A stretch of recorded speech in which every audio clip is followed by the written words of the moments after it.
Judy was an assistant to Mr. Rollins, a wealthy man who didn't care about others. Judy noticed odd things about him here and there, but it wasn't until she had to follow him home that she discovered a shocking truth about her boss. Alexander nodded at Judy, who listened intently but wasn't entirely comfortable with the conversation. He never talks to anyone and has no tolerance for people who get into personal business. She worked for Mr. Rollins, Peter, for 2 weeks at a decent company. She made good money and the people were friendly. His boss was serious and quiet, but he wasn't mean or anything to her. However, she started going to get coffee with some of the other assistants at the company and they gossiped too much about their superiors. Today, they decided to tell Judy all they knew about her boss, which wasn't much. One time I was helping him because he had yet to hire a new secretary and I asked about his wife in passing. It was entirely innocent and he snapped at me. I ran out of there as quickly as I could, Alexander continued. We don't know much about him or why he'd react like that, another colleague Uma added. He's normally quiet unless you later have a project. I guess some rich people hate getting personal or dealing with us mortals, but I have a theory that his wife cheated on him. The group laughed, but not Judy. She didn't want her workdays to be dull, so she smiled politely and noted the tips about asking Mr. Rollins any personal questions. Judy, come in here, Mr. Rollins called and she jumped out of her desk. There's a huge project. I need you to take a look at the month's worth of paperwork as quickly as you can. You might have to put it overtime, he said, not giving her anything more, but she grabbed boxes and started sorting. As she unearthed some papers, he explained better what he needed and continued to give instructions. It wasn't hard for her to handle. Judy was smart, but it was overwhelming and would take a long time. Eventually, she took everything to her cubicle and used her computer to sort appropriately as well. Without noticing, the office got dark and people left. Judy's tummy rumbled and she realized it was already 11 p.m., but she didn't want to leave. She was almost done, so she grabbed another box and continued.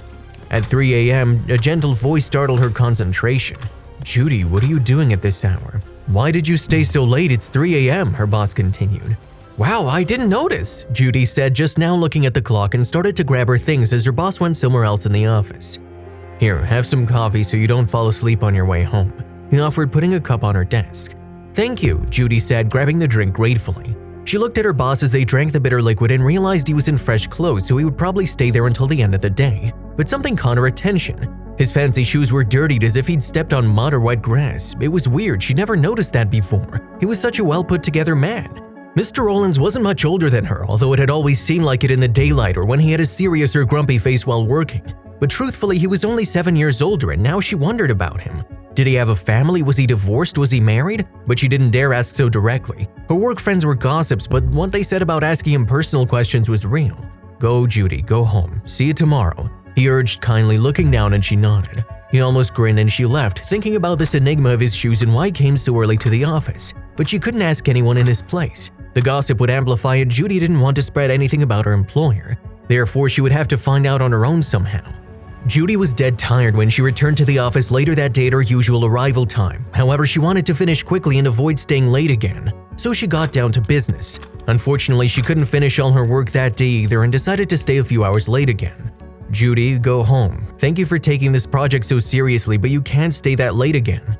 Oh, thank you, Mr. Rollins, Judy said, wrapping up her day. She watched him leave and saw the entire empty floor. She stood, looked at his office to see if there was anything to arrange and noticed a few snacks and old wrappers from cheap fast food on his desk. She discarded those, unearthing his cell phone. Judy ran, grabbing her purse on the way to the parking lot. She arrived just in time to see his car exiting, so she ran to hers and followed as quickly as possible. She didn't want him to be without his phone and didn't know who else to call. However, the road he took was strange and Judy wondered exactly where he lived. There was a ritzy neighborhood in town and she thought he would have a house there, but they were going in the opposite direction. They reached an empty area and Judy realized they were near the city cemetery. She followed him until he parked beside an old trailer and went inside. He didn't notice another car behind him or the headlights for some reason, but she parked nearby and knocked on the trailer door. Judy, what are you doing here? You forgot your phone in the office. I followed you here, Judy said, quickly returning the device to him. You shouldn't have come here, he continued, quickly taking the mobile from her hands. Judy said, but she took a peek inside the trailer and saw it was dirty and unkempt. It didn't seem like the place for her boss to live in. Mr. Rollins suddenly yelled and she flinched, backing away to her car quickly. Don't tell anyone where I live, especially your stupid friends at the office. Judy nodded awkwardly as she got into her car and drove off. This was the first time Mr. Rollins had screamed at her in anger and she felt terrible. However, Judy could barely sleep when she got home thinking about his living situation. A few days later, they finished everything they needed for the new project and Mr. Rollins had several meetings with particular clients, so Judy didn't have much to do. She entered his office, threw out more fast food wrappers and looked around. Suddenly, she saw his keys on the desk and had an idea. She didn't want to ask Mr. Rollins why he lived in a trailer considering how much money he earned, why he always ate fast food and unhealthy snacks, or why he came to the office at random hours of the night, but she could do something for him. Will he fire me? Judy thought as she took the keys to his home and went to grab her purse. Whatever, I'm good. I can find a new job. I need to know more about him. She knew this situation wouldn't be happening if she'd felt her heart beating so fast the other night. She wanted to learn more about him. She needed to do this for him. She needed to find out why he acted a certain way, why he looked like the weight of the world was on his shoulders, why he never smiled, why he was so alone, and so many more things. She wanted to know all about him, so she drove, went to the supermarket, bought everything she needed, and headed to his trailer. She cleaned up, stored real food in his fridge, and started cooking some things for him so he would finally have real things to eat at the office. But the door swung open and Judy thought he had caught her. Instead, it was an older woman whose eyes widened at her. But her smile lit up the room just as quickly. "Who are you, dear?" she asked, excited for some odd reason. "Well, he didn't ask me or knows I'm here," Judy shrugged. "Really?" Her smile appeared again. "I'm Miriam, dear. I was Peter's mother-in-law." "Mother-in-law?" Judy repeated. "So he was married?" "Yes," she nodded. "You're new? He must like you if you know where he lives." Miriam tilted her head.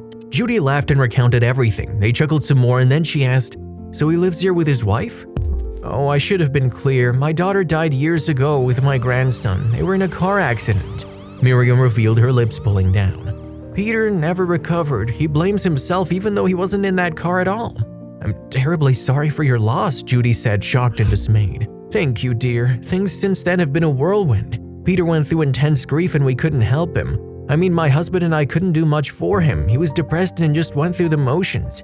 He went to work, but life had no more meaning for him," Miriam continued, "until my husband got sick." "Oh no," Judy uttered. "Yeah, but my husband's sickness snapped Peter out of his depression. He put all his efforts into helping us out. He pays for everything, and at the hospital he met many sick kids, so he now gives to charity. He sold almost everything he owns and bought this trailer and this piece of land so he could be near the cemetery where my daughter and grandson are buried," the older woman explained. "I see. Despite all the good he does, he's not living at all. He leaves no money for himself or buys anything or enjoys anything. I think he only kept his clothes to go to work dressed nicely. We all have told him to move on. It's been years. I know my daughter wouldn't have wanted him to live like this. He doesn't care about himself and he has insomnia, so he visits their graves late at night or goes to work." "Wow, that's terrible," Judy said, realizing why his shoes had been dirty the night he entered the office at 3 a.m. He'd just been to his family's graves. "So I was excited when I saw you here. I thought he was moving on," Miriam said, grabbing her hand. Judy was confused. "I thought you might be his girlfriend," Miriam asked hopefully, but the door to the trailer swung open again and Peter stood there. His eyes were as big as saucers and his face turned white as a sheet. He screamed, more furious than ever, and although Miriam tried to defend her, Judy ran off. She didn't need his gratitude or anything. She only wanted to do something nice for him, especially after discovering everything about him. The next few days were awkward, but he hadn't fired her.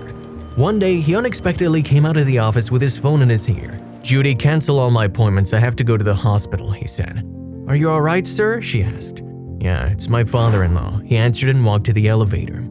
Judy canceled everything and finished her work for the day. It wasn't until she got in her car that she realized Mr. Rollins hadn't snapped or gotten angry for her for questions. He had actually told her something personal. So Judy arranged some flowers and sent him to the hospital, hoping his father-in-law was all right. The next day, Mr. Rollins called her to his office as soon as she arrived, and she was scared until she saw his face. He was peaceful. Something had changed. "Sit down, Judy, please," he said kindly. She did and braced for whatever he wanted to say. She'd gotten personal again. Maybe yesterday had been a fluke. "My father-in-law passed last night," he started. "I'm gonna need help to arrange his funeral." "Sure," Judy said, getting his notepad out. But before that, Mr. Rollins stopped her, holding his hand out. "I want to thank you for the flowers, for clearing my trailer and making me food, for not telling anyone about this. My other secretaries were just as gossipy as the rest of this office. I appreciate your seriousness and loyalty." "I'm just doing my job, sir," Judy smiled. "My father-in-law Roger thanked me yesterday for everything I did for them and all the good I've done since I lost my wife and son. I know Miriam told you about that." "Sorry," she said, sheepish. "It's all right. It's nice that someone knows the truth now. Most people here don't know anything about me except my bosses," he said. "Anyway, Roger told me that I wasn't living, that I had died with my family that day, and it's true, that's how I felt. But that I needed to start being active and acting alive. I needed to move on, to find someone special." Judy couldn't nod as her eyes watered. "He begged me," Mr. Rollins choked a bit on the words. "He pleaded with me to start living again, to date, to make another family because that's what my wife would have wanted." She didn't know what to say. "That's what Miriam told me too that day. They want you to be happy, or at least try to be," Judy replied quietly. "Yeah, Roger told me, Peter, my daughter and grandson are watching you from heaven. You can honor and respect their memory forever, but you must find happiness for yourself or they'll never rest peacefully. So you're right, Judy, and that's what I'll do." "I'm glad," Judy smiled, her tears falling, but she was happy for him.